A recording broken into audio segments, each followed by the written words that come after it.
दूसरा अध्याय का 54वां श्लोक, उसमें प्रभुपाद जी का तात्पर्य पढ़िएगा। उस तात्पर्य प्रभुपाद जी स्पष्ट लिख रहे हैं कि इस दुनिया में हर व्यक्ति की पहचान उसके लक्षणों से होती है। उसके लक्षण बताते हैं आदमी को। नहीं तो प्रभुपाद जी उदाहरण देते हैं, मान लो कोई व्यक्ति बीमार है तो पता कैसे चलेगा? उसके लक्षणों से पता चलता है ये रोगी है। कोई बोलेगा मैं स्वस्थ हूँ, पता कैसे चलेगा? उसके लक्षण होंगे, उससे पता चलेगा स्वस्थ। डॉक्टर तो ये देखता है ना।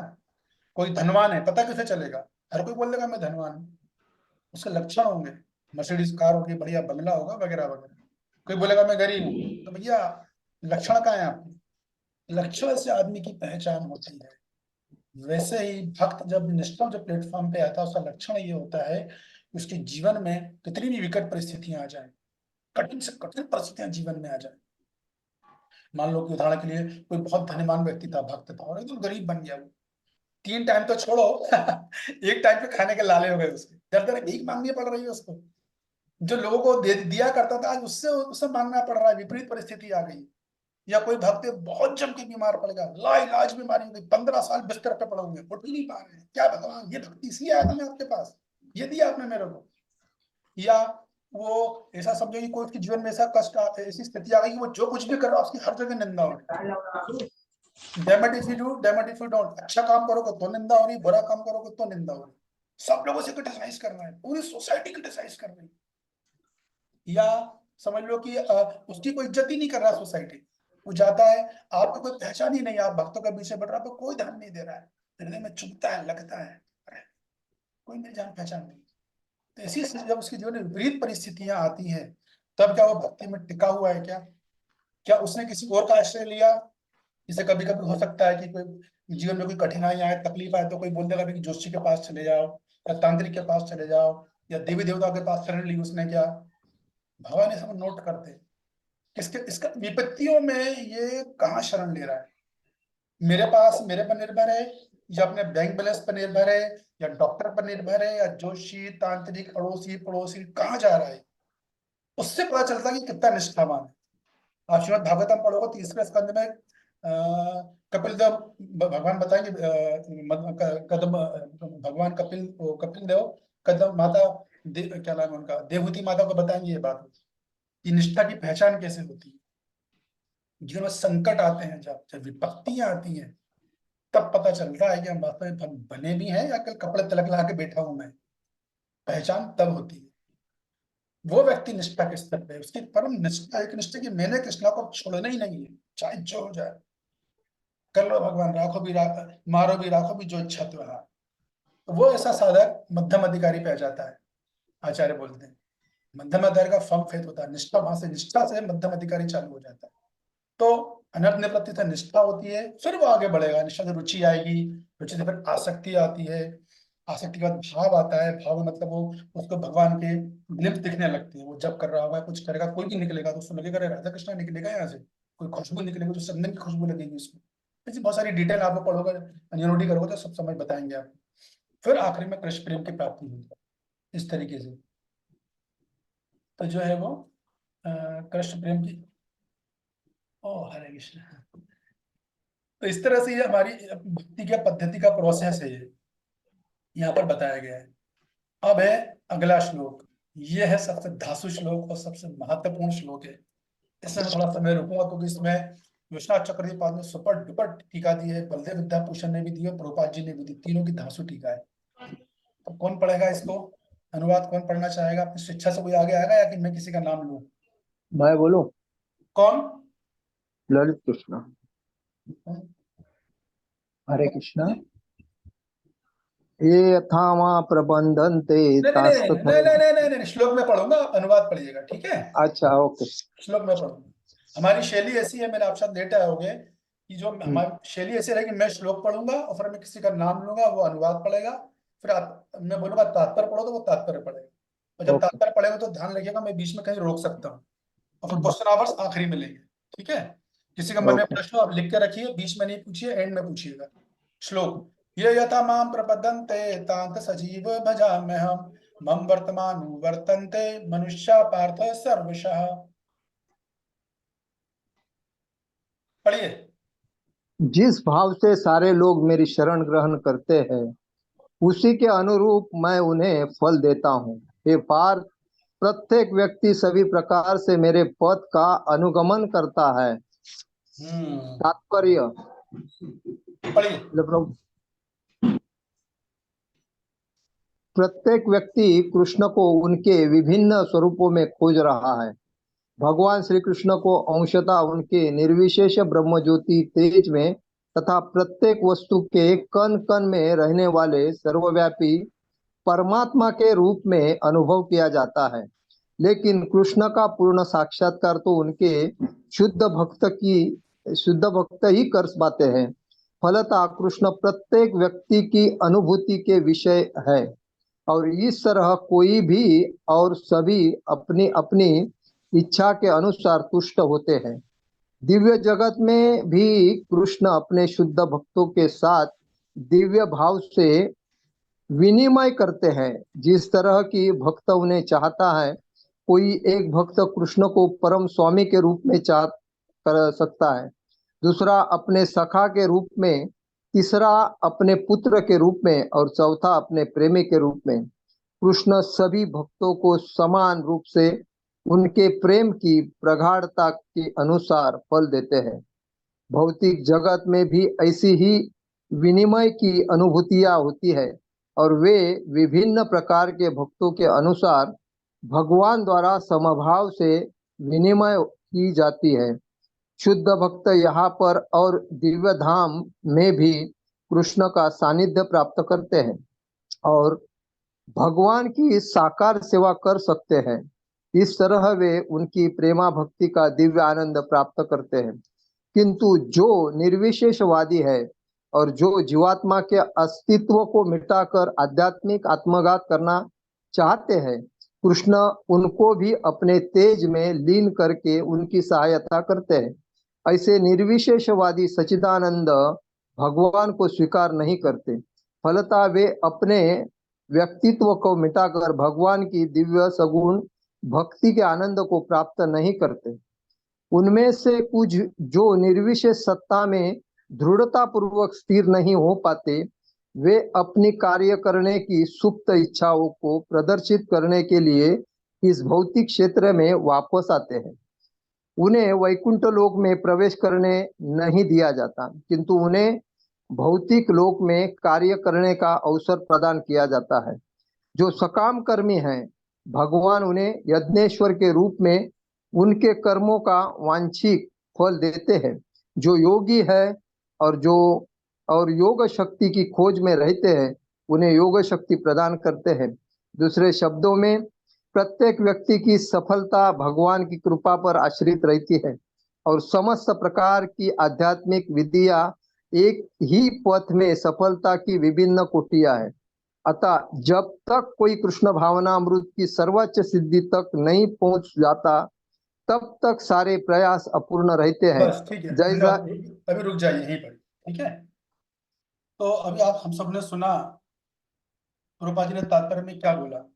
और श्लोक में भगवान ये बोल रहे हैं कि जिस भाव से लोग मेरी शरण ग्रहण करते हैं, उसी के अनुरूप मैं उन्हें फल देता हूं। ये एक बात हो गई। ये भगवान ने पहला यहाँ पे सिद्धांत दिया। दूसरा सिद्धांत क्या दे रहे हैं? हे पार्थ, प्रत्येक व्यक्ति सभी प्रकार से मेरे पथ का अनुगमन करता है। तो पहले लाख अगर हम अनुवाद की पहली लाइन देखें, इसे भगवान ये बोल रहे हैं कि जो जिस भाव से मेरी शरण ग्रहण करता है, उसी के अनुसार मैं उसे फल देता हूँ। तो इससे क्या तात्पर्य, आप लोग क्या समझ रहे हैं, क्या समझावट है, क्या मतलब इस बात का? कौन बताना चाहेगा? क्या समझावट है? ये श्लोक तो बहुत प्रसिद्ध श्लोक है, रूपा जी ने कई बार कोट किया है। इससे क्या मतलब है?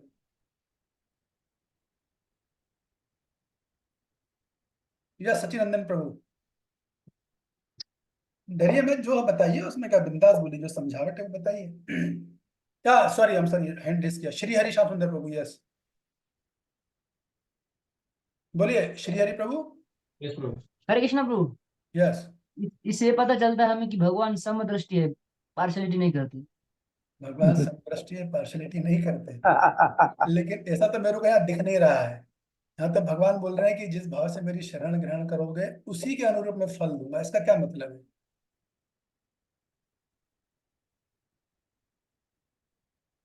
बलराम ईश्वर प्रभु,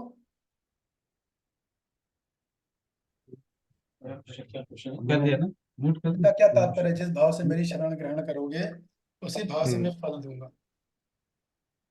अच्छा, आगे सब लोग इसका सरेंडर के बारे में बता रहे प्रभु जी। ओके, आप लोग कुछ कुछ सबको जीव अलग अलग प्रभु श्री कृष्ण भगवान से कितना प्रकार से वो लोग सेवा करता है, उनका भाव का परसेंटेज, मतलब ऐसा कुछ लोग 100% देता है, जीवन पूरा अर्पित करता है, कुछ लोग थोड़ा सा 10%, 20%, तो भगवान से कितना आदान प्रदान करता है वो प्रभु ओके। ऐसा तो ही आपका कहने का कृष्ण तात्पर्य है भगवान कि जो जिस हाँ डिग्री से शरण ग्रहण करता है, जिसने 10 करी, किसी ने 50 करी, किसी ने 100 करी, उसी का तरह भगवान फल देते हैं, यही बोलना चाह रहे हो आप ना? ये है ना कहने का तात्पर्य? यस प्रभु। ओके, और कोई और? Anybody else? यस अखिलेश प्रभु। गुरु जी, उपदेशामृत में है ना, कृष्ण महावनामृत में हमारी प्रगति मनु अनुयायी के मनोवृत्ति पर निर्भर करती है। ओके, तो तो हम उसका किस जी जी उसका इससे यहाँ क्या कनेक्शन है? तो उससे ये कनेक्शन है कि हम किस मनोभाव से हम भक्ति में आए हैं। Okay, good. तो हाँ, मनोभाव तो से क्या उसी के मतलब है? अनुसार मेरी प्रगति ठीक है। है, ठीक है, स्टॉप इट। मनोभाव से क्या मतलब है? मनोभाव से हमारे अंदर में मनोभाव क्या है, जैसे मैं भक्ति के, अगर हमारा मन इच्छा है कि हाँ अंदर से कि हाँ भक्ति कर रहे हैं, तो हमको वीजा मिल जाए अमेरिका जाने का, यहाँ फ्लैट बन जाए वृंदावन में ठीक है, ठीक है, रहने ओके, का। ओके, ठीक है, ठीक है, ठीक है, समझ गया मैं, फाइन, गुड। प्रेम प्रकाश प्रभु, आप कुछ बोलना चाहोगे? कुछ प्रकाश डालोगे प्रेम से? प्रेम प्रकाश प्रभु का नाम बड़ा सुंदर है। आप कुछ प्रेम से प्रकाश डालो, इसका क्या मतलब है? जो जिस भाव से मेरी शरण ग्रहण करेगा उसके अनुसार मैं फल दूंगा। तो भगवान, तो मुझे जो समझ में आ रहा है कि भगवान कहते हैं कि प्रभु आवाज जो नहीं आ रहा, व्यक्ति थोड़ा जिस पास में लाइए, आप सुन नहीं पा रहा मैं। हाँ, जो व्यक्ति मेरी अभी आवाज आ रही है मेरी? नहीं आ रही। हाँ, बोलिए, बोलिए, बोलिए। व्यक्ति जिस अनुपात में भगवान को शरण शरण किया है, उसी अनुपात में भगवान उसको आदान प्रदान करते हैं। आप सेम बात है जो कि विवेक प्रभु ने बोली थी कि हाँ। जिस अनुपात में आप शरणागति लोगे उस अनुपात में भगवान फल देंगे, ये बोलने का तात्पर्य है ना? हम्म। अब सुनिए ध्यान से, बहुत महत्वपूर्ण बात है। आपने जो पहले पहली क्लास में थे और दूसरे दिन की क्लास में थे, मैंने आपको योगा लेडर सिखाया था, याद है? किस किस को याद है योगा लेडर? योग की सीढ़ी सिखाई थी मैंने। हैंड रेस कीजिए, सब लोग की क्लास में दिखते रहे काफी लोग। यहाँ से योग की सीढ़ी चालू हो गई है। पूरे श्लोकों में अब योग की सीढ़ी चलेगी है, पूरे छठे चैप्टर तक, बल्कि का 18 तक चलेगी। तो किस चीज को याद है? योग की सीढ़ी मैंने बताई थी ना, कहाँ से शुरुआत होती है? यस, विवेक प्रभु। अरे उसमें प्रभु बोलिए जी विवेक प्रभु। स्टार्टिंग, हाँ प्रभु जी स्टार्टिंग जो यहाँ से विकर्मी से हुआ था। हाँ, और विकर्मी से बेहतर कौन है? सकाम कर्मी, सकाम कर्मी से बेहतर? सकाम कर्मी, निष्काम कर्मी, उससे बेहतर? निष्काम से बेहतर प्रभु जी ज्ञान ज्ञान योग, उससे बेहतर? ज्ञान से योगी। बेहतर योगी। कौन सा योगी? योग तो सारे ही हैं, बिना यहाँ सारे योग कर रहे हैं, तो योग मतलब जुड़ा ना भगवान से, सारे ही योगी हैं। ठीक है, सत्यानंद प्रभु कौन से दो छोड़ दिए उन्होंने, बताइए। अष्टांग योगी, हाँ, अष्टांग, और उससे बेहतर? भक्ति योगी, भक्ति योगी। यस। अब मैं जो कह रहा हूँ उसे बहुत ध्यान से सुनिएगा, क्योंकि शायद आपको इसकी अंडरस्टैंडिंग रही नहीं हो। अगर आप दूसरा चक्रदीपात की टीका पढ़ोगे तो वो बताते हैं, और प्रभा जी तात्पर्य वही बोल रहे हैं, ये सब बताने वाला हूँ मैं, आप एक एक करके ध्यान से सुनिएगा।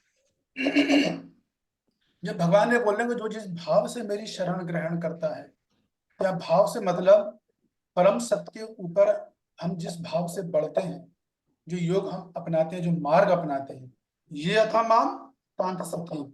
यदि कोई निष्काम कर्म योगी है तो निष्काम कर्म योगी का साध्य क्या है सचिदानंद प्रभु?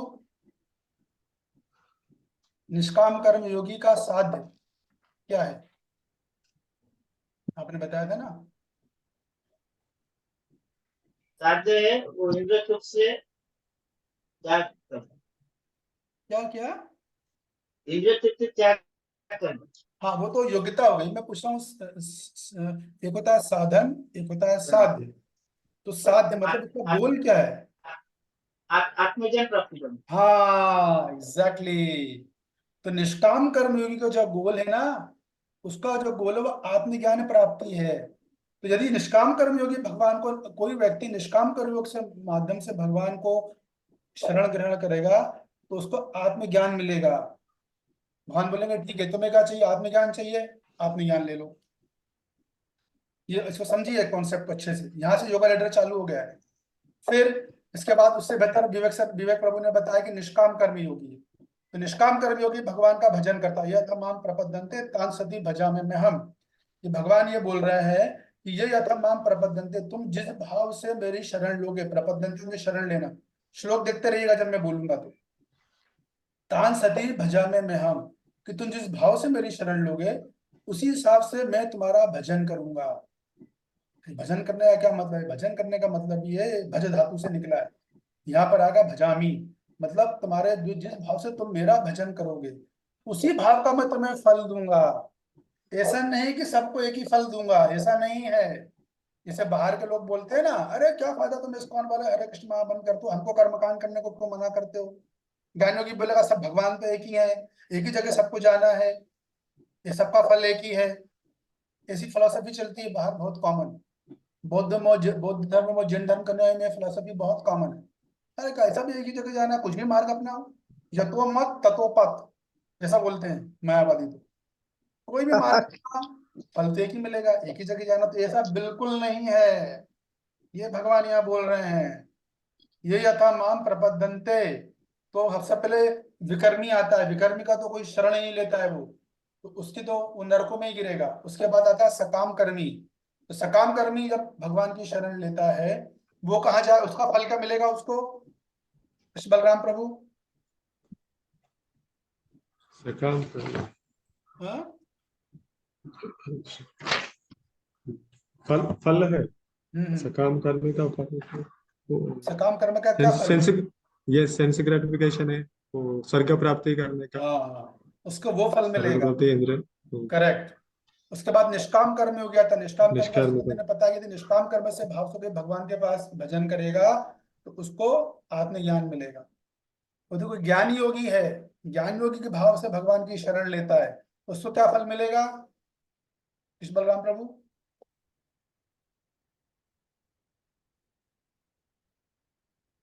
संजय कृष्ण प्रभु। कोई ज्ञान योगी है, ब्रह्मा, हाँ, उसको आनंद मिलेगा। करेक्ट। ब्रह्मा ज्योति, और अष्टांग योगी ब्रह्मा को क्या ज्योति। मिलेगा? परमात्मा के मिले। हाँ, जीते मरने के बाद परमात्मा प्राप्ति और जीते जी अष्ट सिद्धि। और भक्त योगी को क्या मिलेगा? आप लोगों को क्या मिलने वाला है? कृष्ण प्रेम। यस। यहाँ पे महत्वपूर्ण बात समझने की ये है कि सबको कृष्ण प्रेम नहीं मिलने वाला है। आपने जिस भाव से मेरा भजन किया उसी भाव से मैं आपको फल दूंगा।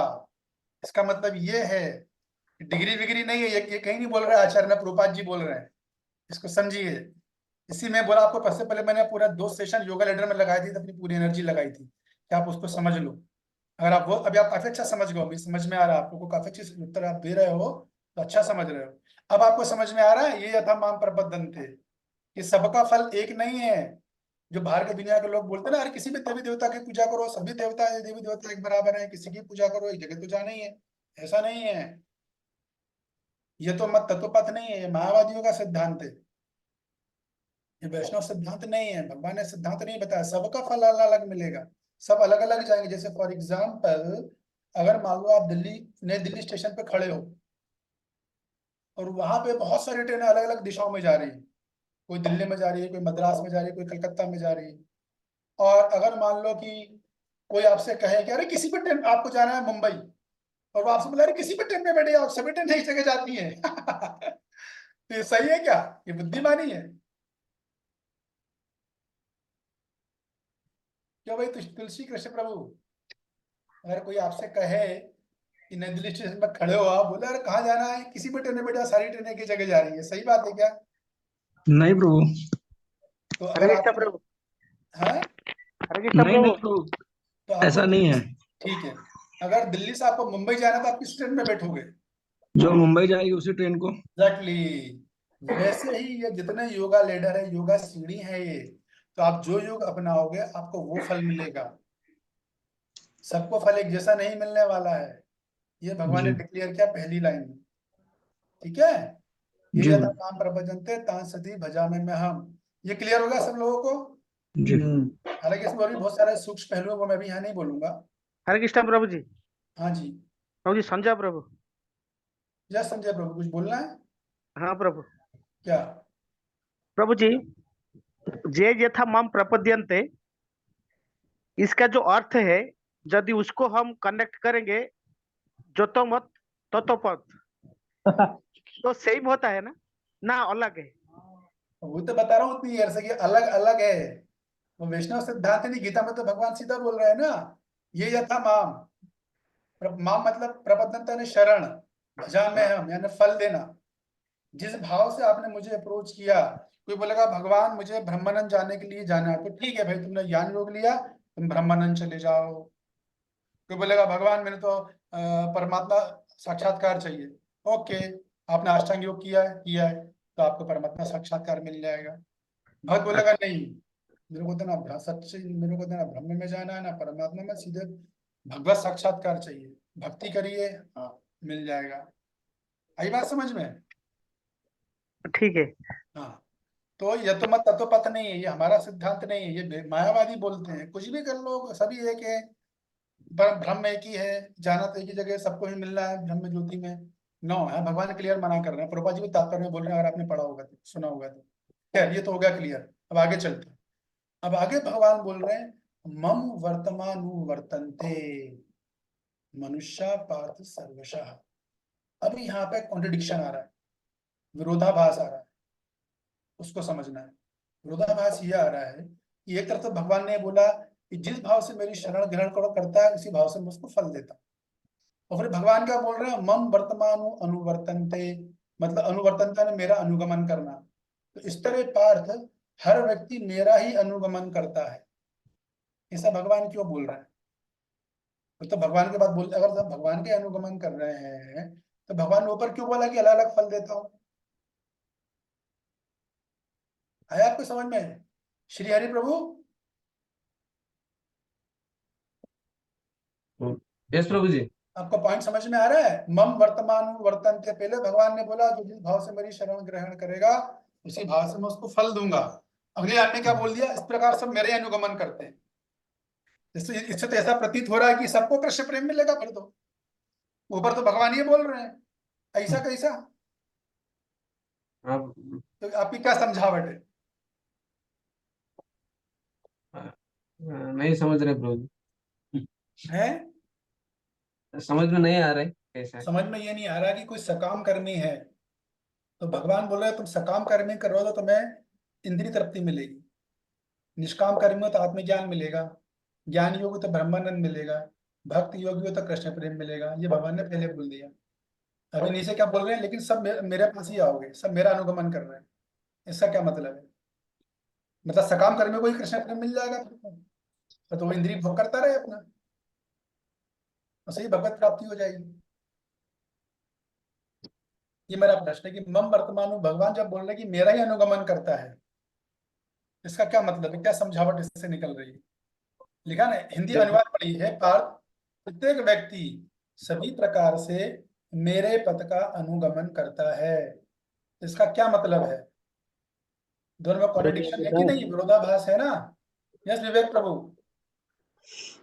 प्रभु जी ये भगवान हो गया। भगवान बोल रहे हैं कि प्रत्येक व्यक्ति सभी प्रकार से मेरे पद का अनुगमन करता है, तो भगवान का तात्पर्य यह है कि कोई भी किसी पथ में जाता है, जैसे सकाम कर्मी या फिर निष्काम कर्मी, या मतलब जैसे सकाम कर्मी होते हैं देवी देवता का भी पूजा करते हैं, तो भगवान का कहने का तात्पर्य है कि वो डायरेक्टली मेरा नहीं, मतलब वो मतलब मेरे को पूजा नहीं करते हैं, इनडायरेक्टली यानी अप्रत्यक्ष रूप से मेरी मतलब मेरे पद का अनुगमन करते हैं। यानी कि वो देवी देवता का भी अगर पूजा करते हैं तो वो पूजा का जो अभिप्राय है वो मेरे तक ही आएगा, यानी इनडायरेक्टली अप्रत्यक्ष रूप से मेरे तक आएगा। कहने का तात्पर्य भगवान का है, तो प्रत्येक व्यक्ति इस तरीके से भगवान का अनुगमन करते हैं। तो फिर इनडायरेक्टली प्रत्यक्ष, अप्रत्यक्ष ठीक है, ओके, तो प्रत्यक्ष रूप से कौन करता है फिर? प्रत्यक्ष रूप से सिर्फ भक्ति योग में जो कृष्ण कृष्ण भक्त होते हैं वो करते हैं। तो ज्ञानी और अष्टांग योगी क्या करते हैं फिर? ये करते हैं, लेकिन उनका साधन और साध्य अलग है ना प्रभु जी। नहीं, वो तो ठीक है, समझ गया मैं। अभी प्रत्यक्ष और अप्रत्यक्ष की बात हो रही है, तो आपको क्या लगता है अष्टांग योगी और ज्ञान योगी भगवान की प्रत्यक्ष सेवा करते हैं या अप्रत्यक्ष रूप से करते हैं? वो प्रभु जी अप्रत्यक्ष करते हैं ना, प्रत्यक्ष रूप से नहीं कर पाते। ठीक, ओके, फाइन। इसका मतलब ये आपका उत्तर आधा तो सही है, आधे में कंफ्यूजन है। तो समझिए इस बात को, जब भगवान ये बात बोलते हैं ना कि ये हम लोग मेरा ही अनुगमन करते हैं, तो गीता में श्लोक है, यान्ति देवव्रता देवान् प्रदन्यान्ति पितृव्रता भूतानि यान्ति भूतेजा यान्ति मध्याजिनोऽपि माम्। जो देवता की पूजा करेगा वो मेरे पास नहीं आएगा, वो देवताओं के लोग जाएगा। जो पितरों की पूजा करेगा वो मेरे पास नहीं आएगा, वो पितर लोग जाएगा। यान्ति देवव्रता देवान् भूतानि, जो भूतों की पूजा करेगा वो भूतों के लोग जाएगा, लेकिन जो मेरी पूजा करेगा वो मेरे पास आएगा। फिर अगले श्लोक में भगवान ये बोलेंगे, अल्टीमेटली ये सब जो है मेरे ही अनुगमन कर रहे हैं, लेकिन ये अप्रत्यक्ष रूप से कर रहे हैं। तो विवेक प्रभु का आधा उत्तर बिल्कुल सही है कि जब भगवान ये बोलते हैं कि मेरा अनुगमन कर रहे हैं, तो इसका मतलब ये है कि सभी लोग, इवन विकर्मी नास्तिक भी, हमने विकर्मी से शुरुआत करी थी ना, आप योगा लीडर पर फोकस हुई है, विकर्मी, सकर्मी, निष्काम कर्मी, ज्ञान योगी, अष्टांग योगी, भक्तों की सब भगवान के अनुगमन कर रहे हैं, लेकिन कोई प्रत्यक्ष रूप से कर रहा है, कोई अप्रत्यक्ष रूप से कर रहा है। तो जो नीचे के लोग हैं, जैसे मान लो नास्तिक है, तो नास्तिक भगवान का अनुगमन कर रहा है कि नहीं कर रहा है? कौन बताएगा? कोई विकर्मी है जो शास्त्र के नियम विरुद्ध जीता है, वो भगवान का अनुगमन कर रहा है कि नहीं कर रहा है?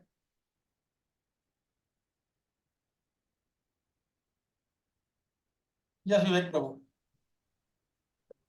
हाँ प्रभु जी, वो भगवान का अनुगमन करता है इनडायरेक्टली, अप्रत्यक्ष रूप कैसे से। कैसे आप बोलो, करता था वो कैसे? बोलता है, वो भगवान को नहीं मानता, बोलता भगवान कुछ नहीं है, अरे लेकिन तो वो आप तो बोल रहे हो कि भगवान का अनुगमन कर रहा है, बाकी वो तो बोलता है मैं भगवान को मानता ही नहीं हूँ, तो अनुगमन कैसे करा?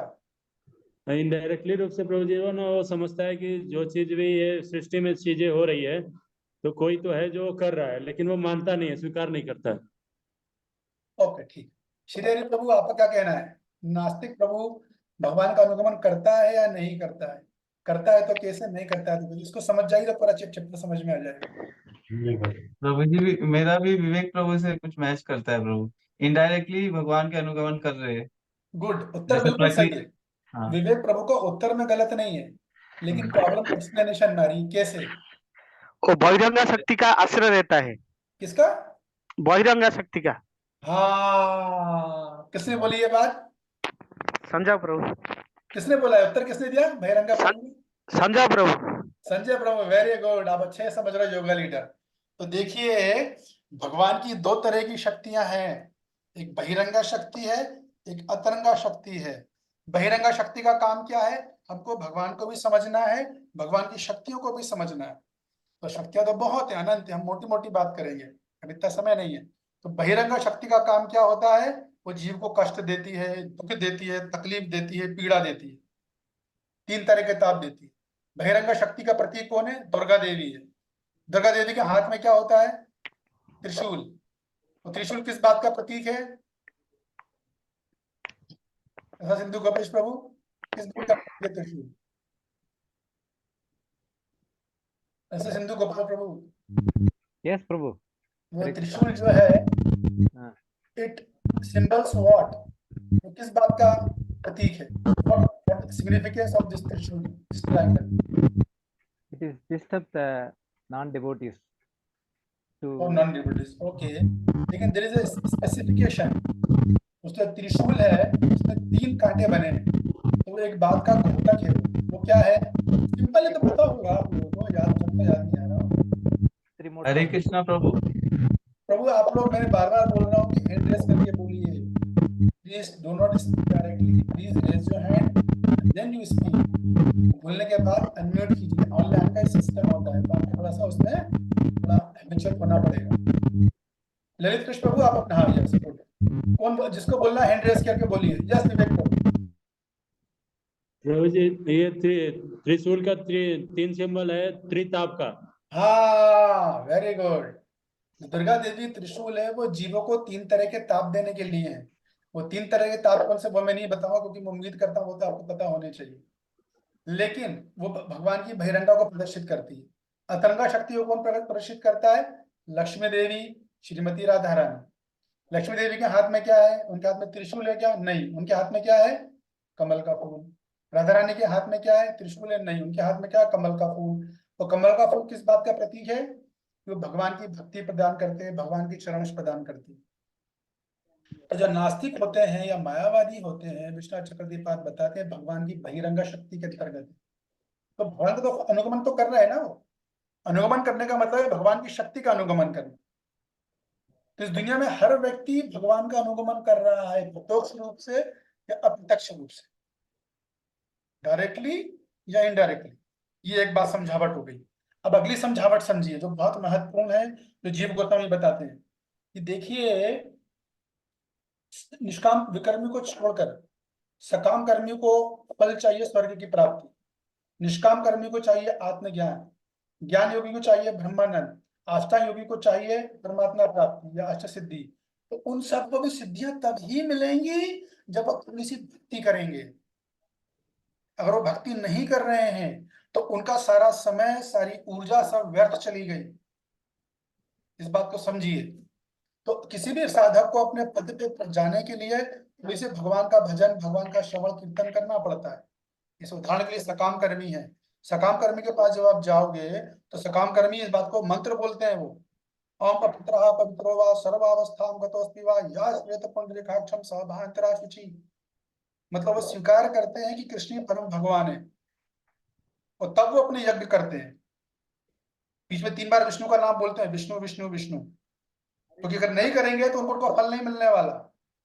जैसे निष्काम कर्मी योगी है, निष्काम कर्मी अपना फल भगवान को अर्पित कर रहा है, तो भगवत अर्पित निष्काम कर्म है वो, तब उसे आत्मज्ञान मिलेगा। ऐसी ज्ञान योगी है। ज्ञान योगी, आपको पता है ज्ञान योगी जो होते हैं वृंदावन में तो बहुत है, वो भी महामंत्र का जाप करते हैं। वो जानते हैं अगर ये नहीं करेंगे तो हम ब्रह्मानंद में नहीं जा सकते। आस्था योगी, आस्था योगी परमात्मा का ध्यान करते हैं, परमात्मा के ग्रंथ पढ़ते हैं, परमात्मा के बारे में जानकारी लेते हैं। वो 3 तरह के जो विष्णु होते हैं। और भक्त तो खैर करता ही है। तो जब भगवान बोलते हैं मम वर्तमान वर्तन्ते का मतलब ये है, जब भगवान बोल रहे हैं मेरे पद का अनुगमन करता है, तो मतलब है कि तुमको तुम्हारे फल भी चाहिए तो मेरी भक्ति करनी ही पड़ेगी थोड़ी सी। तो चूंकि इन सब की भक्ति इनडायरेक्ट है, नीचे के 3 की, लेकिन ज्ञान योगी, अष्टांग योगी और भक्ति योगी, विवेक प्रभु आपके लिए महत्वपूर्ण बात सुनिए। जो ज्ञान योगी है, जो अष्टांग योगी है और जो भक्त योगी, ये तीनों भगवान ने कभी इनडायरेक्ट भक्ति नहीं करते, डायरेक्ट भक्ति है। सचित और आनंद है ना भगवान का फीचर। तो ये तीनों भगवान की बहिरंगा शक्ति के अंतर्गत नहीं आते, इसको समझ लीजिए। विश्वनाथ चक्रदीपाद लिखेंगे कि ये तीनों के तीनों भगवान की अतरंगा शक्ति में आते हैं। ये लोग ब्रह्मानंद में मिलना कोई छोटी मोटी बात नहीं है, तो हम लोग ने ऐसा कंसेप्शन बना लिया है।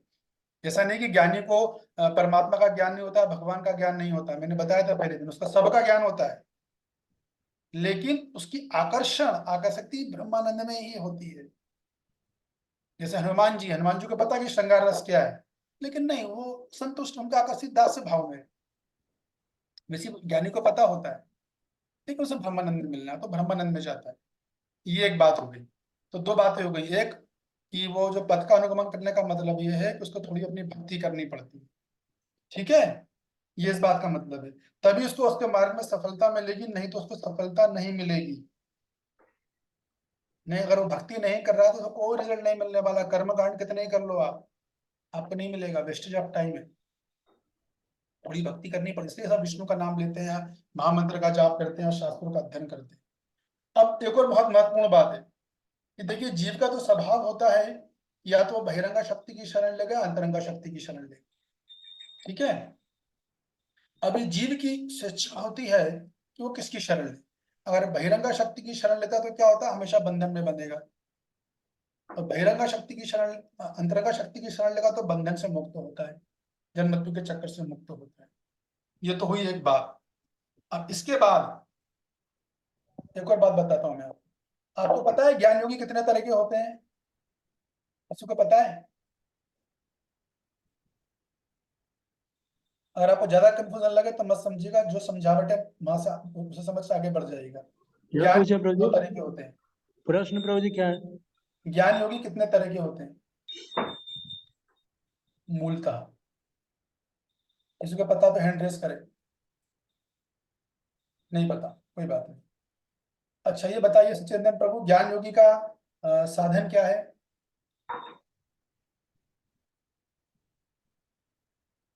सचिंदन प्रभु। हरे कृष्ण प्रभु। ज्ञान योगी का ब्रह्म में लीन होना साध्य है। वो तो साध्य, मैं पूछ रहा हूँ साधन। इंद्र तृप्ति का त्याग। वो उसकी योग्यता है। साधन, साधन मतलब मीडिया, वो पद्धति क्या है, उसकी विधि क्या है? उस दिन बताई थी ना, लिखी थी आपने। वेद विमर्शन। हाँ, ज्ञान योगी का साधन है वेद विमर्शन करना। वो 20-20 से 22-22 घंटे वेद विमर्शन करते हैं। अब जो बताऊंगा वो ध्यान से सुनिए। ज्ञान योगी दो तरह के होते हैं, अष्ट योगी 4 तरह के होते हैं। अष्ट योगी नहीं बताऊंगा, नहीं तो कंफ्यूज हो जाएंगे।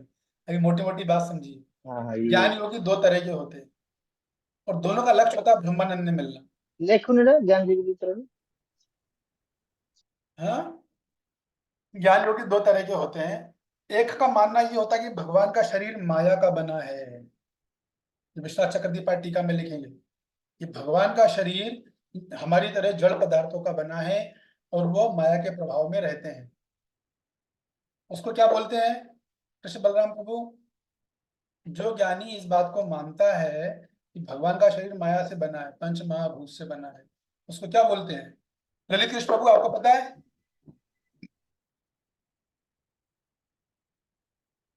जो ज्ञान योगी ये मानता है उसको क्या बोलेंगे? उसी की विशेष, गोपाल जी ने उसको खूब यूज किया, उसी की विशेष टर्म है।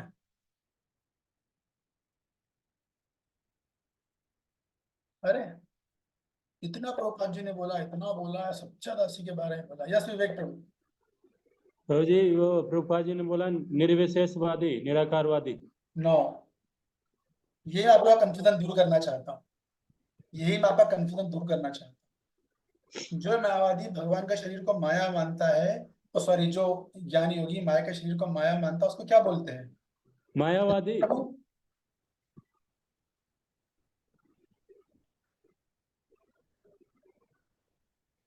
इधर के कल्याण प्रभु। हरे हरे कृष्ण प्रभु। हाँ मायावादी बोलते प्रभु। एग्जैक्टली। जो ज्ञानी योगी भगवान के शरीर को माया मानता है उसको माया बोलते हैं। तो देखिए, वो भी वेद विमर्शन कर रहा है, वो भी 22-22 घंटे पढ़ रहा है, लेकिन विश्वनाथ चक्रवर्ती बात बोलते हैं उसका जो लक्ष्य है ब्रह्मानंद मिलना, वो उसको नहीं मिलेगा, क्योंकि वो अपराधी बन गया है। वो भगवान के शरीर को माया का शरीर मान रहा है। तो भगवान बोलते हैं ठीक है, तुमने मेरे शरीर को माया माना है ना, ये यथा माम प्रपद्यन्ते तान् सचीव। तुम मेरे शरीर को माया मानते हो तो तुम्हें भी माया का शरीर दूंगा मैं। तो मायावादियों को हमेशा माया का, हमेशा जन्मतों के चक्र में फंसे रहते हैं। लेकिन दूसरा जो योगी है, ज्ञानी योगी, वो भगवान का शरीर को माया नहीं मानता है। उसको क्लियर कट अंडरस्टैंडिंग होती है कि भगवान का शरीर सच्चित आनंद है। भगवान का शरीर और उनकी आत्मा अलग अलग नहीं, वो एक ही है। वो ज्ञान योगी जब वेद विमर्शन करता है, अपना साध्य करता है, वो ब्रह्मानंद की प्राप्ति करता है। इसलिए भगवान ने उस श्लोक में बोला, ये यथा माम प्रपद्यन्ते, यथा माम यानी जैसा, ये यथा माम प्रोतांत, यथा यानी जैसा, तथा यानी वैसा।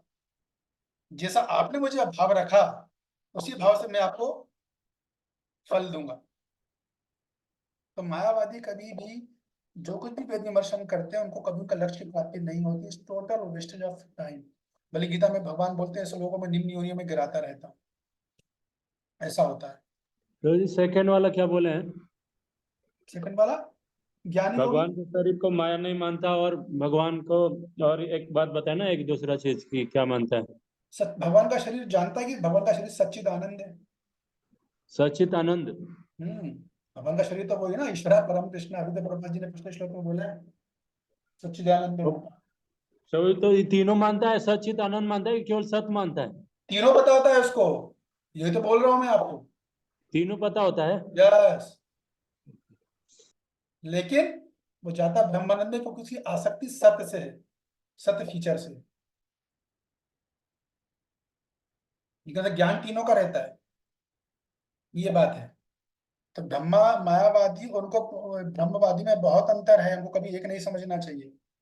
ठीक है, ये बात हो गई। अब ये तात्पर्य में सारी बातें हैं। यहाँ पे कितना बच गया टाइम? अच्छा, 10-15 मिनट है।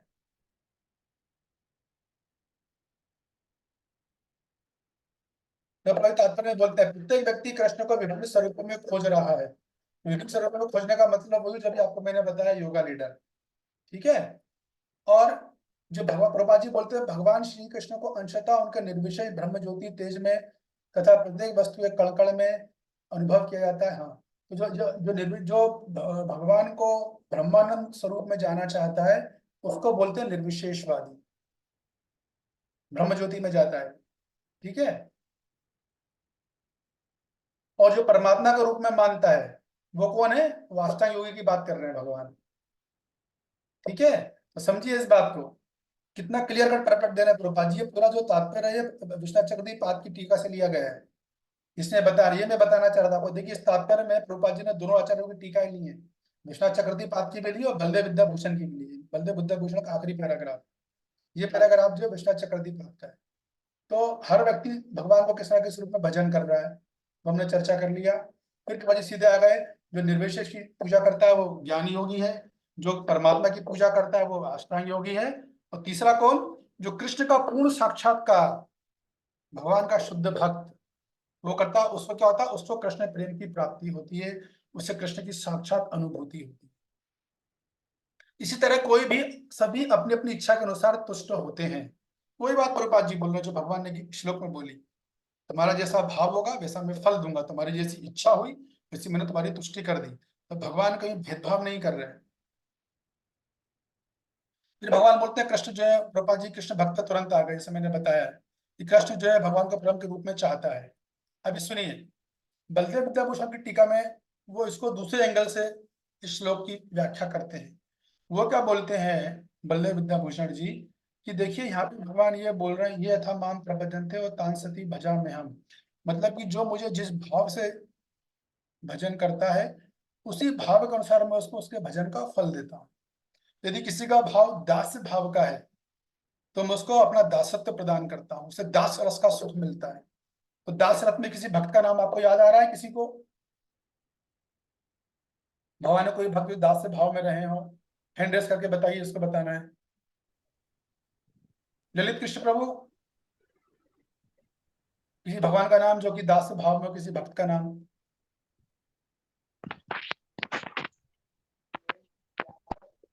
कोई एक भक्त? अखिलेश प्रभु बताइए। अरे दास भाव हजारों नाम है, आपको याद कैसे नहीं आ रहा है? या बोलना नहीं चाह रहे? हनुमान, प्रहलाद महाराज है, ध्रुवा महाराज है,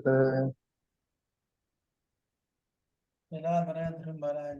ओके, सहमत है प्रभु जी? अमरीश पुरी है। अमरीश पुरी। ठीक है। तो देखिए, दास भाव में सबसे प्रसिद्ध नाम है एकदम, जब भी हम रक्तक पत्रक। अरे भाई बीच में मत बोलो, क्या बोल रहे हो विवेक? बोलो। रक्तक पत्रक प्रभु जी। हाँ, बिल्कुल सही जवाब। वो दास भाव में है, दास भाव में रक्तक। और सबसे कॉमन एकदम हनुमान जी। हनुमान जी भगवान के दास भाव में है, तो चूंकि उनका दास भाव से भगवान का भजन किया, भगवान उनको दास रस का सुख प्रदान कर दी। जो सखा भाव में भगवान का भजन करेगा उसको जो है भगवान सख रस प्रदान करेंगे। सखा भाव में किस कौन है? अर्जुन। अर्जुन। ओके, बहुत है सखा भाव में, ढेर लगा हुआ है वृंदावन लीला में, तो कितने सारे हैं। उद्धव।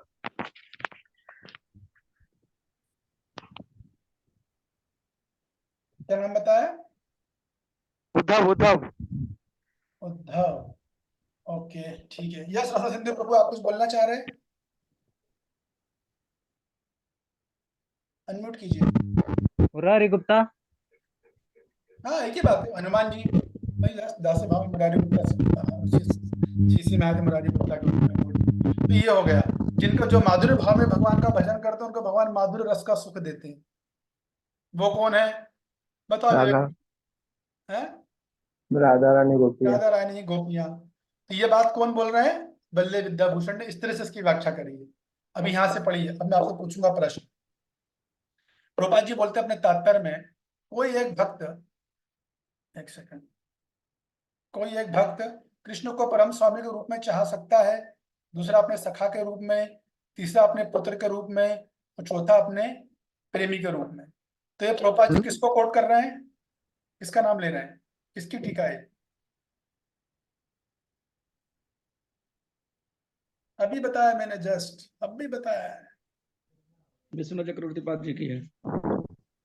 तो वो आप हाथ उठा के बोलिए ना, अपनी आदत डालो, ऐसे मत बोलो, हैंड रेस करो। यस विवेक प्रभु। बलदेव विद्याभूषण। एग्जैक्टली, आप बहुत अच्छा समझ रहे हो। ये बलदेव विद्याभूषण की टीका प्रभुपाद जी ने यहाँ डाली। इस तरह मैं बताना चाह रहा हूँ कि जब हमको अध्ययन करना हो, खासतौर से ब्रह्मचारी लाइफ में, जो हमारा धर्म एक ही है, तो आपको प्रॉपरली अच्छे से अध्ययन करना चाहिए। तब हमें तात्पर्य समझ में आएगा कि प्रभुपाद जी क्या बोल रहे हैं, क्यों बोल रहे हैं, और कहाँ से बोल रहे हैं। ये समझ में आ गया, आपको कोई नहीं हिला सकता, क्योंकि आपके पास प्रमाण है। आप हवाई फायर नहीं कर रहे हो, बैठकर कुछ भी बोल दिया अपने मन से, नहीं, यहाँ प्रमाण से बात हो रही है भाई।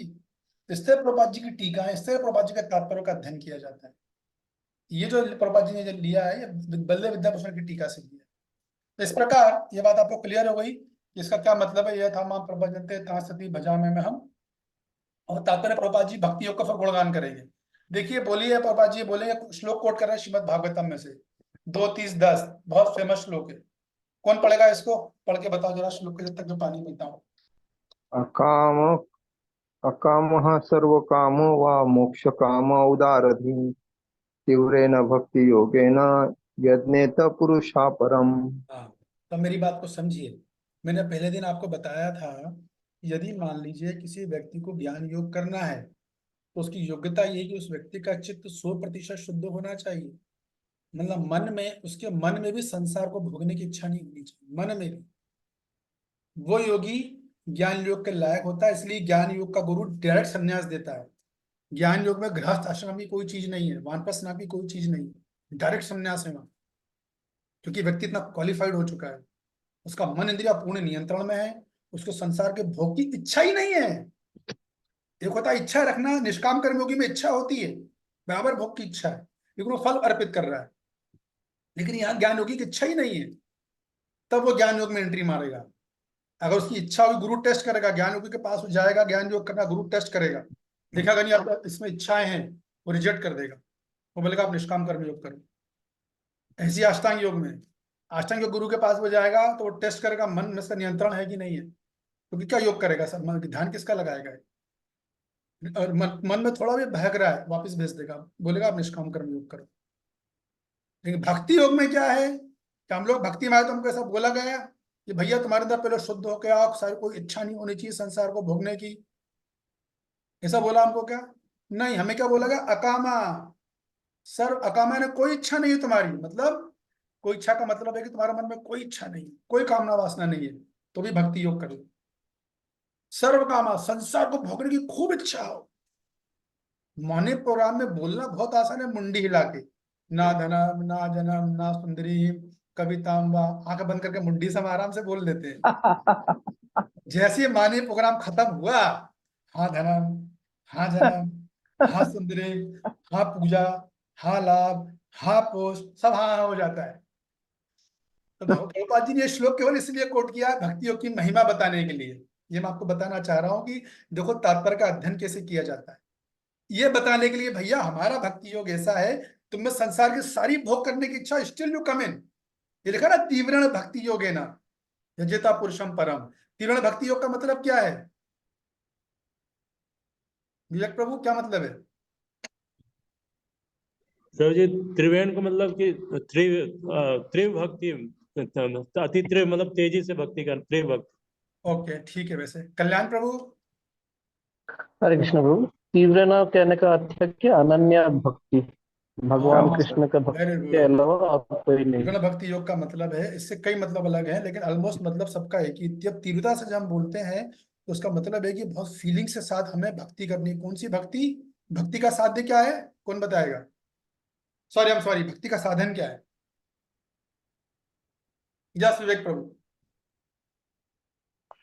नवदा भक्ति प्रभु जी। हाँ, तो नवदा भक्ति भाव के साथ करनी है, मैकेनिकल नहीं करनी है, भाव के साथ करनी है। ये अर्थ, एक अर्थ जैसा उन्होंने बताया, ये तो बहुत ही गहरा अर्थ बताया है इन्होंने कल्याण प्रभु। अनन्य भक्ति क्या, उसमें घुसना नहीं मेरे को अभी, वो एक अलग ही चीज है अपने आप में।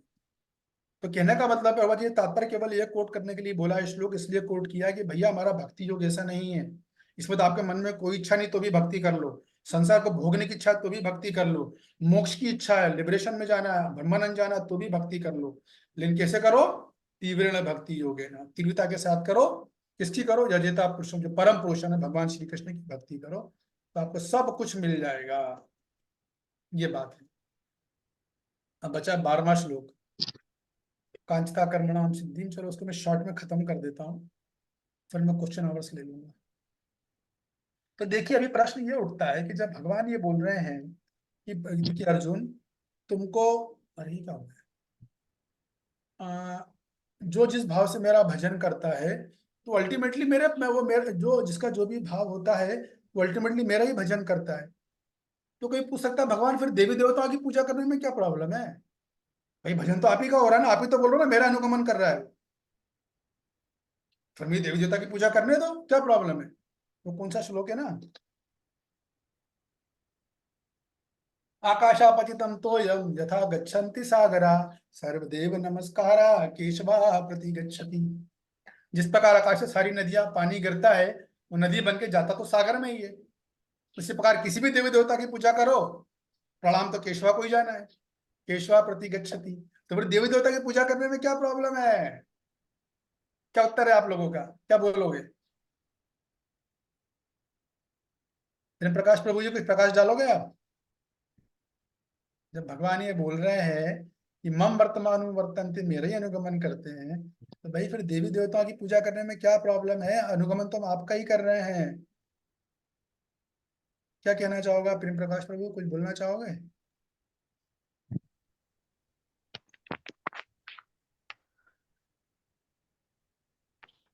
यस कल्याण प्रभु। हरे कृष्ण प्रभु। प्रभु भगवान 9वें अध्याय में कह रहे हैं कि अविधि पूर्वकम है, तो ये विधि पूर्वक नहीं है, तो इसलिए भगवान इसको मना कर रहे हैं। एक बात तो सही है कि ये भक्ति तो है, लेकिन ये जैसा पहले बताया था इनडायरेक्ट है, अप्रत्यक्ष है। तो बुद्धिमान आदमी प्रभुपाद जी बोलते हैं जब भगवान के अनुगमन करना है तो प्रत्यक्ष रूप से डायरेक्टली करो ना भाई, वो ज्यादा बेहतर है। ये एक कारण है। गुड। दूसरा कारण ललित कृष्ण प्रभु, आप कुछ बोलना चाहते हैं? देखो, जो देवता की भक्ति करता है वो देवता के धाम में जाता है ना, वो तो भगवान की भक्ति में, भगवान भागवत धाम में नहीं जाता है ना। हाँ, वेरी गुड पॉइंट, क्लियर है एकदम। भैया आपको देवी देवता बोलेंगे, बहुत अच्छा बोला ललित कृष्ण प्रभु ने। अरे भैया तू देवता की पूजा करा, तू भगवान धाम थोड़ी ना जाने वाला है। तुम बोल रहे हो कि कुछ किसी की पूजा करो सभी देवी देवता एक बराबर है, ऐसा नहीं है, तो भगवत धाम जाएगा वो। गुड।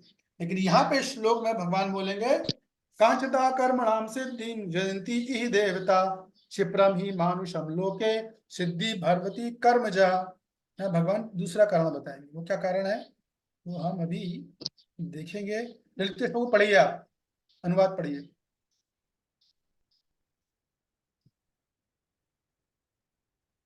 ललित कृष्ण प्रभु, हाँ, अनुवाद पढ़िए।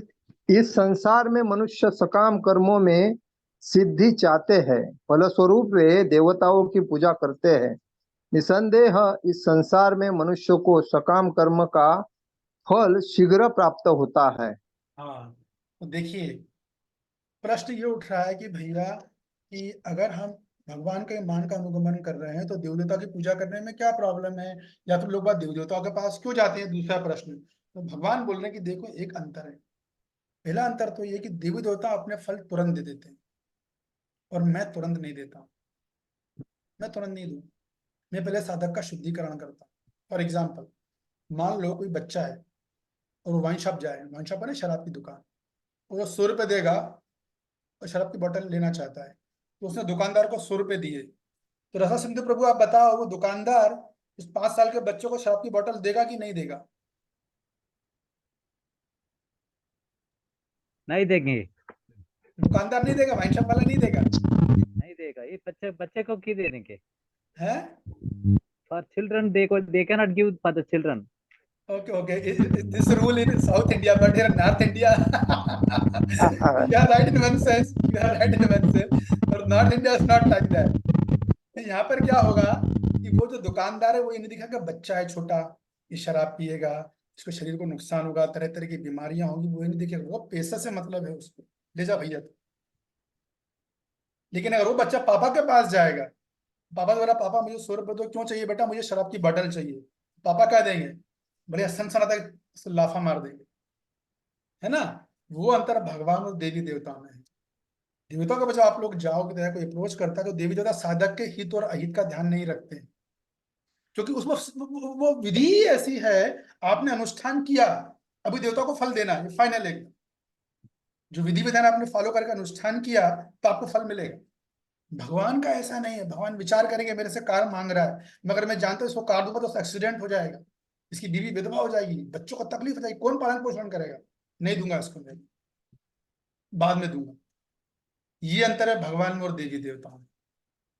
तो भगवान जब भी विचार चीज देते हो तो साधक का हित देख के देखते हैं, उसका हित अहित का विचार करके देते हैं। देवी देवता अहित अहित का विचार नहीं करते। ये पहला अंतर। भगवान तुरंत, देवी देवता तुरंत दे देंगे, भगवान तुरंत नहीं देंगे। भगवान शुद्धिकरण करेंगे। मान लो कोई इच्छा कर रहा है, अब उसके लायक है कि नहीं है, कार मांग तो रहा लेकिन चलाना तो उसको आती ही नहीं है। पहले जाओ ट्रेनिंग लेके आओ, कार सीख के आओ, चलाना आ गई है, फिर भगवान विचार करेंगे चलो ठीक है दे देता हूं। दूसरी बात, देवी देवता के फल जो होते हैं वह अस्थायी होते हैं। इस बात को समझिए, देवी देवता जो भी चीज देते हैं उनके फल अस्थायी होते हैं।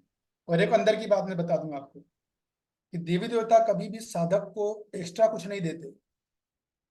हाँ, लेकिन किसी ने देवी देवता की उपासना करी और उसको कार चाहिए, या वो बोल रहा है कि बहुत दुख में, बहुत कष्ट में है, और वो बोल रहा है भगवान देवी देवता से कष्ट से मुक्ति मांग रहा है, तो देवी देवता क्या करेंगे? उसका रिकॉर्ड चेक करें और देखेंगे इसके रिकॉर्ड में इससे कर्मों के अनुसार कोई फैसिलिटी है क्या, इसने इससे कर्म की कि इसको कार मिलनी चाहिए क्या? तो देखा उन्होंने, कंप्यूटर खोला, बोले हाँ इसने इससे कर्म की कि कार इसको मिलनी चाहिए। तो वो क्या करेंगे? जो कष्ट उसको आ रहा है वो कष्ट अभी रोक देंगे, अभी नहीं देंगे, अभी उसको कार दे देंगे। अभी ये पागल का समझेगा और देवी देवता कितने महान है, मेरा पूरा विश्वास उन पर आ गया, मेरा सारे कष्ट खत्म हो गए हैं तो उसने मुझे कार दे दी। जबकि सच ये है कि वो कार वो साधक ऑलरेडी डिजर्व करता था, वो उसी की चीज उसको दी है उन्होंने। और कष्ट जो वो अभी के लिए रोका है ताकि मेरे से अटक जाए, बाद में वो कष्ट बाद में आ जाएगा उसको। तभी लोग बोलते हैं देवी जी नाराज हो गई है, शुरू में हमारा काम बड़ा अच्छा बना, अभी जरूर भजन कुछ विधि में प्रॉब्लम आ गई है, गलती हुई, देवी नाराज हो गई है। तो वो जो देवी देवता भी जो देते वो आप ही की चीज आपको लौटा रहे हैं। बस इतना करते हैं, उनकी उपासना करते हो, उनका अनुष्ठान करते हो, आप दुखी हो तो आपके कष्ट कुछ समय के लिए रोक देते, कष्ट रोकेंगे और जो मिलना चाहिए आप ही की चीज आपको दे देंगे, आप खुश हो जाओगे, मस्त हो जाओगे। तो कष्ट लेकिन बाद में आने वाला है। भगवान ऐसा नहीं करते। अभी भक्तों को भी कष्ट आते, इसकी चर्चा हम कल करेंगे। मैं सोचा कल लूँ कि भक्तों के कष्ट उनके कष्ट में क्या अंतर है। बहुत बड़ा जमीन आसमान का अंतर है। एनीवे समय काफी हो गया है, तो कल हम चर्चा शुरू करेंगे श्लोक क्रमांक 13 से, चातुर्वर्ण्यम मया। कल गुरुवार है ना, चालू है क्लास? तो विवेक प्रभु आप कल मेरे को याद दिलाना कि कल में कल क्लास चालू होगा ना कल? आज 1 तारीख है ना, मेरे को शेड्यूल उसमें कल क्लास है। सोमवार मंगलवार बुधवार 3 दिन रहता है ना? सोमवार मंगलवार बुधवार 3 दिन रहता है। हाँ, मेरे को है तो नहीं, लेकिन ग्रुप अभी में नहीं प्रभु जी, अभी जल्दी कंप्लीट करना है तो आप ले सकते क्लास। हाँ एक बार मतलब ग्रुप डिसाइड, में हाँ डालो ठीक है, ऐसा, शुभ लोगों को बात है। मालूम पड़े। एक एक करके बोलिए, 1 मिनट रुक जाइए। कौन बोल रहा है ले सकते हैं क्लास? प्रेम प्रकाश। प्रकाश प्रभु, ओके ओके। तो मेरे को क्योंकि शेड्यूल में प्रभु, कंप्लीट जल्दी करना है। वेट, मेरे को जो शेड्यूल दिया गया उसमें तारीख है बकायदा, 1 सेकंड, मेरे को अच्छे से याद है ये जो मैं लेकिन शेड्यूल ग्रुप में डालो, कहने का मतलब क्या है, जो भी कुछ करते हो तो ग्रुप में डालो, कुछ जानकारी नहीं होता। अब मेरे ग्रुप में नहीं आने से मैं भी मिसिंग हो गया 2 क्लास। हाँ तो इधर भाई आपको जो कोऑर्डिनेशन कर रहे हैं कहाँ है वो प्रभु? मथुराज प्रभु आपको ग्रुप में उनको डाल देना चाहिए, अच्छी बात है। उनको पता रिकॉर्डिंग चल प्रभु जी। हरे कृष्णा। हाँ, ये बोल रहा है प्रभु जी का बोलना है कि उनको पता ही नहीं था क्लास चल रही है। नित्य नित्यानाम ऐसा कैसे नित्यानाम। होता है? ग्रुप में तो श्री केशव प्रभु जी और हमने दोनों ने डाल के रखा है ना, लिंक डाल भी के पिन रखा कर है। दिए ताकि हर डिवोटी ज्वाइन कर सके, क्लिक करे बराबर। उनको ग्रुप में डर है आया प्रभु है, जी, ये तो बोल रहे हैं वो डला हुआ है। देखे नहीं। लेकिन ग्रुप में टॉप 10 नहीं दिन का आएगा तो मालूम पड़ेगा, 2 दिन पहले आया है तो अभी। तो ठीक है, ग्रुप कल्याण में प्रभु ठीक है, एक और सॉरी। बार कर देंगे भक्तों के कन्वीनियंस के लिए, कोई हाँ, दिक्कत नहीं ना जी। तो मथुराज प्रभु कल क्लास है कि नहीं है? ये प्रभु जी अब आप ही कंफर्म करिए। नहीं नहीं, आपका शेड्यूल आप चाहिए अगर मेरे आएंगे को। तो हम लोग आएंगे बस। नो नो नो, मैं शेड्यूल नहीं, पूछ रहा हूँ। मथुरेश्वरी बताएंगे बाद में कंफर्म करके। अरे भाई, आप लोग मेरा बात नहीं समझ रहे हो। मैंने शेड्यूल मांगा था, मेरे शेड्यूल में 2 तारीख को क्लास है, कल ठीक गुरुवार है। को। प्रभु जी एक एक बार दो श्री केशव प्रभु जी से पूछ लीजिएगा, सॉरी मैं डिस्टर्ब किया बीच में जी। तो मथुराज है प्रभु आप मुझे बताना। अच्छा मैं पूछ के बताओगे प्रभु जी? हाँ, और आप सबको मेरे पास शेड्यूल है यहाँ पर, जी इसमें जी 1 2 6 जी।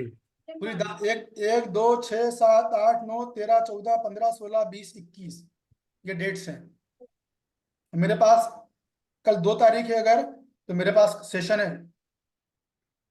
आपको कंफ्यूजन नहीं होना चाहिए। कंफ्यूजन क्यों हो रहा है? ये ग्रुप में नहीं डाला है ना प्रभु जी, इसी वजह से कंफ्यूजन हो रहा है बेसिकली। तो कल अगर क्लास है तो एक बार ग्रुप में भी आज डलवा देंगे, कोई दिक्कत नहीं है। हाँ, आप कल नहीं, आप अभी कर लीजिएगा क्लियर। अभी घंटे डलवा के अंदर। देंगे आप। मथुरेश हरि प्रभु, जी प्रभु जी। ये 2 तारीख को क्लास है, ग्रुप में डाला हुआ है, श्री केशव प्रभु ने डाला है ना। वही तो मैं कह रहा अब हूँ, मैं लिंक भी डाले हैं फिर से प्लस डालता ग्रुप हूँ, भी डाले मैं हैं, डाल रहा हूँ फिर से। कैसे नहीं चलिए डाले? ठीक है, तो ये है, देख लो। ठीक है। मधुश्रेष्ठ प्रभु कोऑर्डिनेटर हैं, तो वो बोल रहे हैं कल क्लास है, तो कल क्लास है। क्लियर? परफेक्ट। कोई संदेह नहीं होना चाहिए। ठीक है, प्रेम प्रकाश प्रभु की इच्छा पूरी होगी, फाइन। आप किसी का कोई ये प्रश्न है, पूछ सकते हैं। आप व्हाट्सएप पे मैंने फिर से डाल दिया है, वो आप उसको टच करेंगे तो ऊपर ऊपर वाला आ जाएगा। ठीक है प्रभु, thank you Madhushreshtha Prabhu for coordination. हाँ। अब यदि किसी का कोई कमेंट कुछ पूछना है तो पूछ लीजिए, समय हो चुका है। हरे कृष्ण प्रभु। 1 मिनट, प्रश्न जो पूछेंगे वो डिस्कशन संबंधित होना चाहिए, हवाई फायर नहीं होना चाहिए। जो चर्चा हमने करी है उस पर आधार पर प्रश्न पूछिएगा। पूछिए, कौन पूछ रहे हैं? प्रभु जी कल्याण। हम्म? हरे कृष्ण प्रभु। प्रभु जी कल्याण। हाँ, प्रभु जी निर्विशेषवाद का एक एग्जाम्पल थोड़ा दीजिएगा, मतलब कौन सा, किसको निर्विशेषवाद, कौन सा धर्म को निर्विशेषवाद बोलते हैं, तो मतलब थोड़ा आसानी होगी। देखिए, निर्विशेषवादी का मतलब ये होता है, यानी ज्ञानवादी, ये ज्ञान योग करता है, जो ब्रह्मानंद में मिलना चाहता है। निर्विशेष का मतलब क्या है? निर्विशेष का मतलब वो ऐसे मानते हैं कि ऐसी कोई सत्ता नहीं जिससे कुछ गुण रूप हो, उसमें कुछ क्वालिटी हो, रूप हो, गुण हो, ऐसा नहीं मानते वो। तो निर्विशेषवादी मतलब वो है जो ब्रह्म ज्योति में जाते हैं ना, ज्ञान योगी। ठीक है, समझ में आया कि नहीं आया? प्रभु जी एक बात थोड़ा सा मतलब कंफ्यूजन था कि आप बोले अभी कि निर्विशेषवादी रूप गुण लीला जो है भगवान का वो जानते नहीं है। हाँ, तो थोड़ी देर पहले आप बोल रहे थे कि उनका जो सच्चित आनंद का रूप का हाँ, पता है बिल्कुल पर सही, वेरी उनको गुड, सच वेरी में गुड, वेरी इंटरेस्ट है, गुड, तो ये बिल्कुल सही। इसका मतलब आप बहुत ध्यान से सुन रहे हो। तो देखिए, इसका मतलब जानने का मतलब ये है कि उनको जानकारी पूरी रहती है। ज्ञान योगी को सब पता रहता है, परमात्मा के बारे में पता रहता है, भगवान के बारे में भी ज्ञान लेते हैं वो। नाम जप क्यों कर रहे हैं, वो अध्ययन भी करते हैं, लेकिन उनका आकर्षण सच्चित आनंद के प्रति और सत फीचर के प्रति यानी ब्रह्म ज्योति के प्रति ही रहता है। इसलिए मैंने हनुमान जी का एग्जाम्पल दिया था। हनुमान जी को पता नहीं कि माधुर्य रस क्या होता है या वात्सल रस क्या, सब पता है उनको, लेकिन उनका आकर्षण है दास भाव के प्रति। वैसे जो ब्रह्मवादी होते हैं, इनका आकर्षण वही होता है, ब्रह्मानंद के प्रति। ठीक है, ओके। और किसी का कोई प्रश्न? ललित कृष्ण प्रभु आपने हाथ उठाया, आखिरी प्रश्न।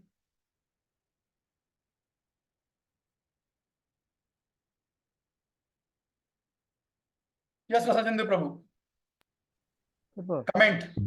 During the discussion, Durga have carrying the Trishul. What is mean by Trishul? Oh, see, in the discussion it is said that एक मिनट मेहंदी ये बोल रहा हूँ, ये पूछ रहे हैं कि हमने चर्चा करी थी कि दुर्गा जी के हाथ में त्रिशूल होता है, तो त्रिशूल किस बात का प्रतीक है? तो आप लोगों को तो उसका उत्तर पता ही होगा। तो रसा सिंधु प्रभु, दिस त्रिशूल indicates the triangle miseries of this material world. Do you know the triangle miseries? Three modes of material nature. No. Triangle miseries, not three mode. Okay. Triangle miseries of this material world. Do you know this?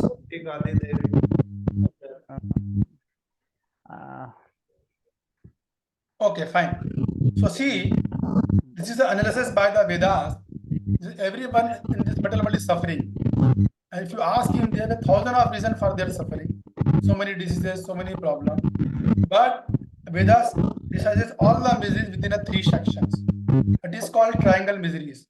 First one is called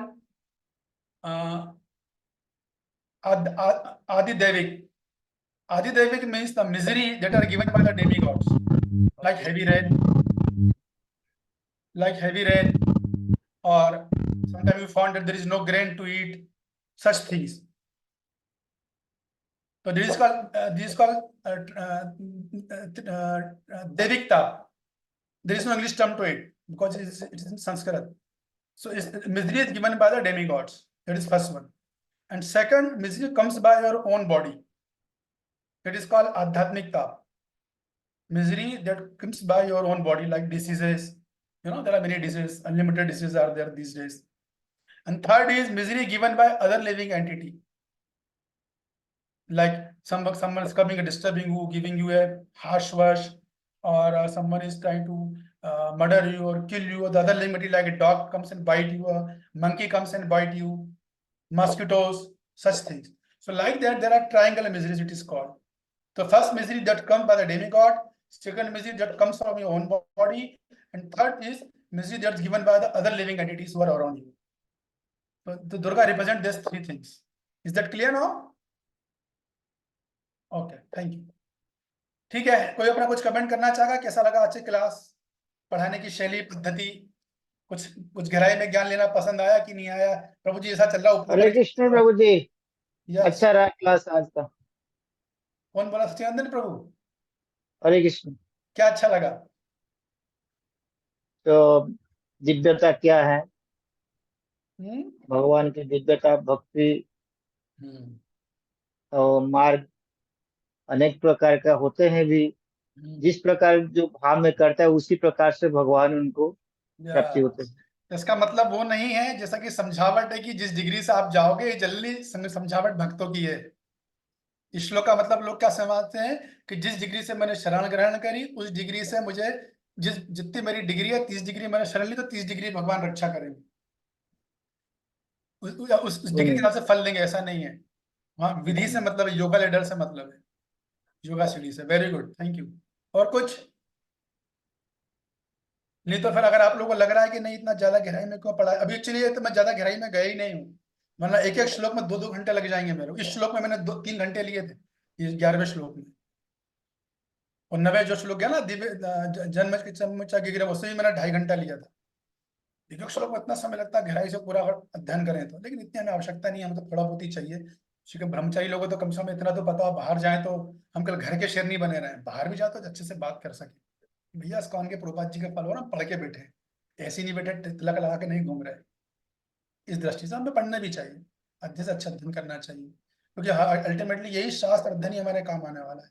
शक्ति वहीं से आएगी। जब जब कष्ट आएंगे, जब तक डिस्टर्बेंस होगा, जब तक बाधा आएंगी, उनका हमको शास्त्र अध्ययन से ही मिलेगा। Thank you. और कोई किसी को कुछ बोलना है? फिर मैं एंड करता हूँ सेशन। Just 2 minute. कैसे लगी आज की क्लास के बारे में कुछ कमेंट?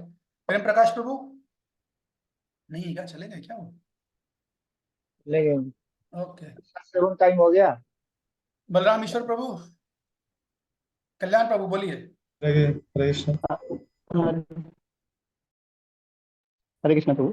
तो एक बात था, ये कल का क्लास से संबंध था।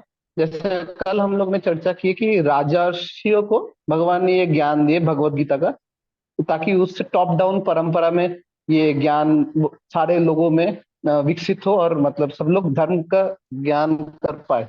तो फिर जब ये धर्म धीरे धीरे लोप हो जा रहा था, तो क्या राजर्षियों को मतलब इसको रोकने के लिए कोई स्टेप्स नहीं लिए कि धर्म जैसे जैसे लोप हो जा रहे, तो इसमें काफी मतलब लोगों की धर्म भी गई और काफी लोगों की जाने भी गई और बहुत सारे समय भी बर्बाद हुआ, ये थोड़ा मतलब मेरे मन में शंका। तो मतलब आपका प्रश्न ये है कि जब धर्म लुप्त हो तो राजर्षि लोग क्या कर रहे थे, इन्होंने बचाने की जी कोशिश क्यों नहीं प्रभु की? जी ये प्रभु जी, बात है ना। थोड़ा तो सा ऐसा देखिए, ही जी। पहली चीज तो ये है कि आपने कल की क्लास का प्रश्न पूछा, अभी तो मैं बता दे रहा हूँ, मगर आप कोशिश यही कीजिएगा कि जिस दिन जो क्लास होती है ना उसी दिन प्रश्न पूछे, क्योंकि इतना समय नहीं है हमारे पास। अभी मैं उत्तर दे देता हूँ।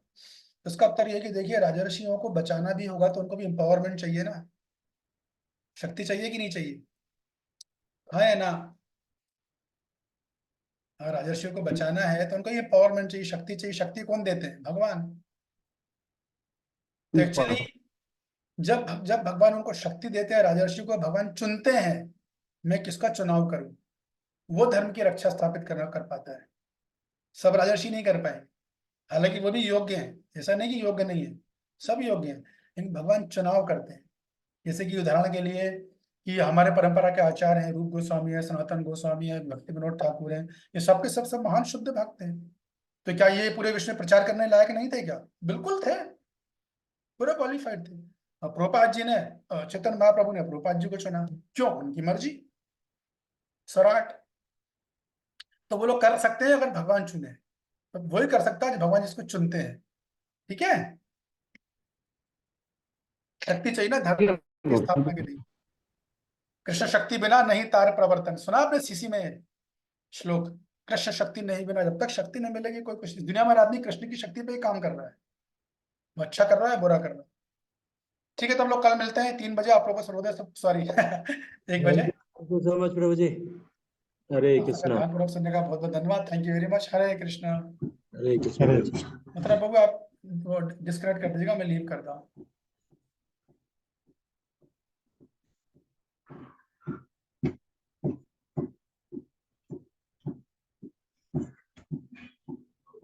Thank you.